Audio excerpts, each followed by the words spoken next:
Gold மெடலுக்கான final காம்படிஷன்ல Usain Bolt வந்து உட்கார்றான். இன் 2011 Usain Bolt disqualified. நான் எங்க வியக்கிற நான் குழந்தைகளை உங்களுக்கு சொல்லுகிறேன்.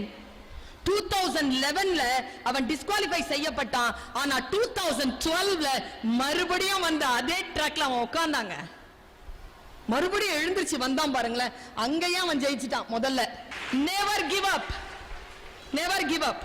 தோத்து டிஸ்குவாலிஃபை பண்ணப்பட்டு அடுத்த காம்படிஷன்ல கலந்துகிட்ட உசைன் போல்ட் அந்த காம்படிஷன்ல வேர்ல்ட் ரெக்கார்ட் பண்றான். எக்ஸ்பர்ட் சொல்றாங்க அந்த 9.58க்கு முன்னால 0.1 கிட்ட வந்தாலும் நரம்பு வெடிச்சிருமாங்க மனுஷனுக்கு.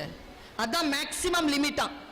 அவனுக்கு ஜெயிக்கணும்ன்றது இல்லைங்க. அவனுக்கு தெரியுங்க 9.58ல 10 பாயிண்ட் தான். 10 பாயிண்ட்க்கு முன்னால் அவன் ஓடிட்டானா அவன் வேர்ல்ட் ரெக்கார்ட் பண்ணிடுவான் அப்படின்ற ஸ்டடி பண்ணிட்டு வந்து அதை பார்த்துட்டு 10 தொடரத்துக்குள்ள தாண்டனான் பாருங்க. அதனால தான் அவன் ஜெயிச்சான். பல நேரங்களில் நாம் பக்கத்தில் இருக்கின்றவர்களை காம்படிஷனா நினைச்சிட்டு இருக்கிறதுனால தான் தோக்குறோம். ஜெயிச்சா மட்டும் பத்தாதுங்க, ரெக்கார்ட் பிரேக் பண்ணணும்.